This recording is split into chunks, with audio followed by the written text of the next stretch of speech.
Action. আচ্ছা, আমার silver button উপলক্ষে এই যে 1 লাখ সাবস্ক্রাইবার আমাকে সাবস্ক্রাইব করো। আমি বাটন পেয়ে গেলাম, কিন্তু কার কি হলো জানি না। আমি গত মাসের যে আমার পেমেন্টটা $151 ইউটিউব থেকে যেটা পেয়েছি, প্রায় 18,500 টাকা। তো এই টাকাটা আমি যে কোনো একটা সাবস্ক্রাইবারকে গিফট করতে চাই। তো সাবস্ক্রাইবারদের কি করতে হবে? আমাকে কি সাবস্ক্রাইব করতে হবে? আমি কি সাবস্ক্রাইব বাড়াই দিতে চাচ্ছি না? ব্যাপারটা এমন না। আমি কাজ দিয়ে কাজ সাবস্ক্রাইবার বানাতে চাই ভবিষ্যতে। অতীতেও তাই করেছি। এখানে 8টা বিভাগের নাম লেখা আছে। 8টা বিভাগ থেকে যে বিভাগের নামটা উঠবে ওই বিভাগে আমি যাব। সেখানে গিয়ে একদম ঠিক এইভাবে লাইভই করবো। হঠাৎ করে মানুষ আসে না, আমার সাথে দেখা হয়, কথা হয়। সে যদি আমার সাবস্ক্রাইবার হয়ে থাকে, সে যদি দেখাতে পারে সে আমাকে সাবস্ক্রাইব করছে, তাহলে ওই টাকাটা তাকে দিয়ে দিব। এখন কবে কখন কোথায় যাচ্ছি এটা বলবো না, তবে যে বিভাগে নাম উঠতেছে সেই বিভাগের সাবস্ক্রাইবার পাবে। আমি কিন্তু সাবস্ক্রাইবার বাড়ানোর আশাই করতেছি না, এখানে কোনো কুলকর না। জাস্ট আমি যে এটা পেলাম ইউটিউব থেকে, আমি এত খুশি হলাম। আমার এই খুশিটা একজন সাবস্ক্রাইবার হলেও বিলিয়ে দিতে চাই। আশা করি আপনারা ভিডিওটা পাবেন নেক্সট। এখানে 8টা বিভাগের নাম লেখা আছে।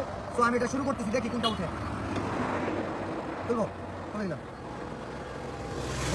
কোনটা? চট্টগ্রাম বিভাগ।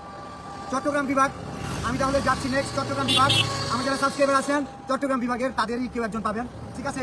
বাকিরা আমাকে ভুল বুঝেন না, কারণ আমি কিন্তু চট্টগ্রাম বিভাগে যে মানুষ আমাকে সাবস্ক্রাইব করবে আমি এরকমও চাই না। আমি কাজ দিয়েই চাই যে আমাকে সাবস্ক্রাইব করুক। এটা হচ্ছে চট্টগ্রাম বিভাগ থেকে যারা সাবস্ক্রাইব করছে তাদের মধ্যে দিব। এখন আমি এটা লাইভ কেন করতেছি একটু ক্লিয়ার করি। অনেকে বলতে পারে আবার শর্ট নিচ্ছি, এখানে কিন্তু বাকি বিভাগগুলোর নাম লেখা আছে। আমি একটা করে দেখি।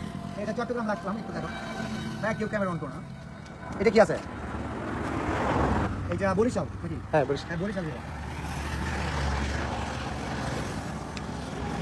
খুলনা বিভাগ, রাইট? সিলেট বিভাগ।